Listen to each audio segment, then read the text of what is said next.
The same source even claims that Israel could have eliminated Khamenei, but chose not to, instead offering him a, quote, final chance to completely dismantle Iran's uranium enrichment program. This ties directly back to a 2-month deadline previously set by President Trump, a deadline that was reportedly ignored. The ultimate Israeli endgame, according to an Israeli official in the source material, is to ensure Iran is, quote, no longer an existential threat to Israel, a goal that explicitly covers both its nuclear program and its ballistic missile capabilities.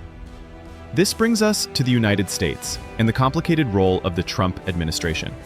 The primary reported goal is de-escalation.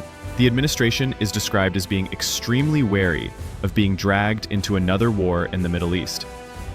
However, the situation is rife with conflicting reports.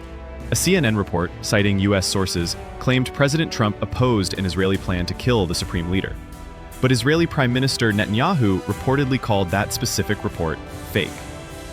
This direct contradiction underscores the difficulty in getting a clear picture. Publicly, President Trump's statements have been carefully hedged. He has stated the U.S. is, quote, not involved at this moment, while also issuing a stark warning to Iran that an attack on the U.S. would be met with, quote, full strength and might. He has also positioned himself as the potential deal-maker who could, quote, end this bloody conflict. Here's where the dynamic becomes particularly interesting. The Israeli operation is reportedly expected to take weeks, not days.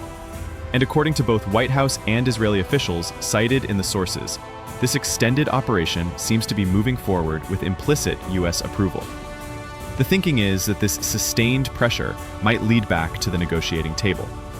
So the U.S. is walking a very tricky line, providing defensive support to Israel by helping intercept Iranian missiles, while publicly pushing for diplomacy and avoiding direct offensive involvement. All of this while President Trump navigates pressure from within his own party, with some, like Senator Lindsey Graham, reportedly advocating for, quote, going all in for Israel. We have military action being used as a high-stakes communication tool.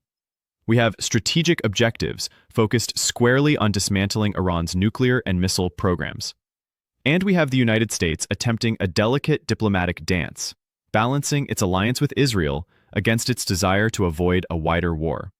While U.S. military planners have reportedly prepared joint offensive options, including against Iran's deep underground nuclear sites, there is little to suggest they are close to being approved. An Israeli official even noted that if allies don't join, Israel will, quote, do it ourselves. A powerful statement,